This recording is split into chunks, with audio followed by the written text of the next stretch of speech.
Good morning, entrepreneurs and builders. Welcome to the Breaking Business Podcast, where we don't just talk marketing and entrepreneurship, we dissect it, we challenge it, we extract those golden nuggets that you can actually use every single day. Business is in your blood, and I'm here to make it boil. I'm your host, Dr. Wood. Now let's break it down and build something great. With outsourcing and the ability to work from anywhere or do practically any job with the access of either internet, computer, or access to other cultures, countries that might have a differing cost of living. A question was posed to me. Should remote employees for an organization be paid less than in-office staff? And to me, there is two schools of thought with this.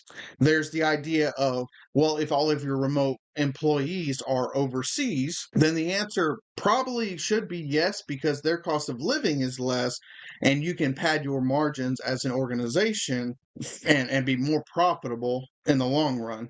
Now, in this conversation, I don't want to talk about ethics or morality, because if all else was equal, we would want to be ethical and moral in the way that we pay both our remote employees and in-office staff. But from a financial and operating cost standpoint, if you have a lot of staff who are over in other countries with lower cost of living, it only makes sense as a top level executive or as an investor to maximize your profits to a certain degree without taking ethics or morality into this, just on a strictly financial standpoint.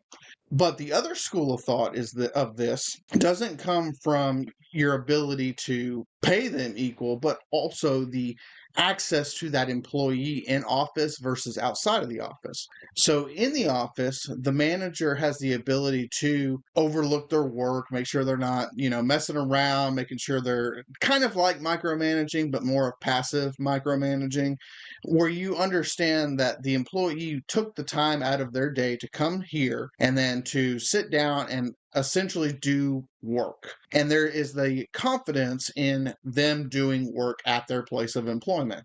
Remote employees don't have that same level of double checking whether or not you are actually doing work, or whether or not you're not double working, essentially overworking, where you have multiple jobs. And there's a downside from the organization standpoint, there's a downside in productivity from remote employees because of their access to resources and access to alternatives, in addition to, and the ability to hide it from their primary employer.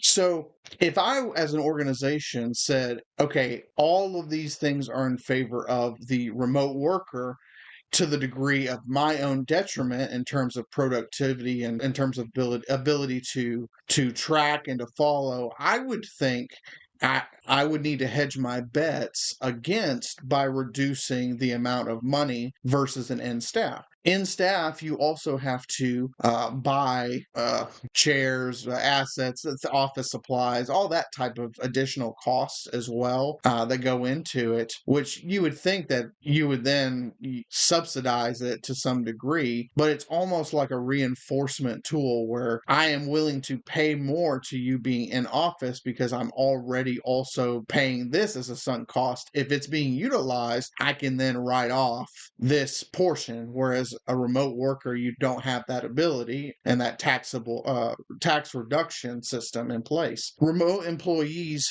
have more power for against the organization for several reasons. The first one is the ability to use AI and overworking systems to where they can have multiple jobs at once to varying degrees.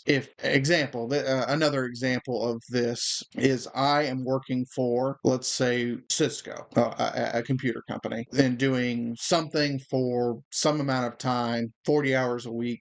Well, I could also at that same time be working for a company over in Dubai using remote opportunities to pad additional money, and using the time difference, using a system of AI automation procedures, I can essentially be working 2, 3, 4 jobs at the same time without any additional effort being done on my part, but I'm sacrificing the focus and the quote unquote brain power that I could be giving to Cisco in not splitting it equally, but by splitting it between all these different organizations.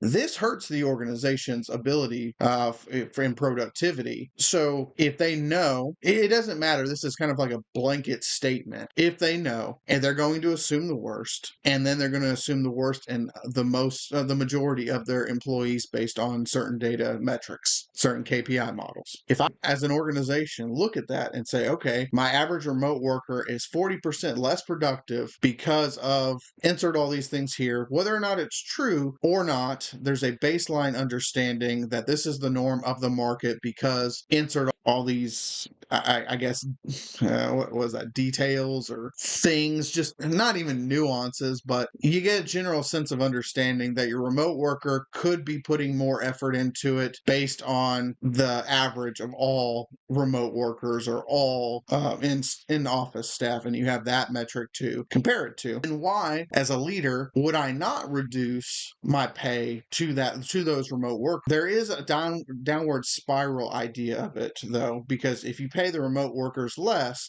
then they're more likely to do less and more likely to do the overworking and do all these other things. So it's a double-edged sword, kind of, but it's justifiable in other ways. The other ways being remote staff is easier to replace. There's less headache when it comes to HR. There's no real tax incentives that come from hiring remote employees compared to in-office staff that you're able to track and to check all those boxes for another purpose. Now, again, this is a non-ethical conversation. I think that in terms of morality and ethics, all things should be equal if all work is being done to the same standard that they were hired for. If I came into an organization, had a sheet of paper that had every single thing I was supposed to do, and then that same in-staff employee has that same exact sheet, our pay should be equal. It shouldn't matter whether or not I'm doing my job from a computer in Dubai. It shouldn't matter if I'm on a beach in Bali. If I am doing the same work to the same effort to the same, all else should be equal. Now, obviously, the organization's probably not going to feel that same way because they're thinking, hey, our in-office staff is sitting in a cubicle and you're sitting on a beach in Bali doing the exact same work. It seems like you're having more fun in life and therefore we should pay you less. Which, completely unfair, but I can see where some corporations would kind of have that thorn in the side and be like, I think you deserve less. But back to the core of it. What do you guys think? Do you think that remote employees should be paid less than the in-office staff? Let's put you in the position of a business owner, and you had to hire 2 employees. You had to. There no option. You had to.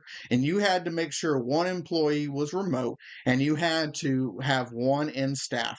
And all of the benefits and issues that come with both of these things. Not what would you say, but do you also think that remote employees should be paid less?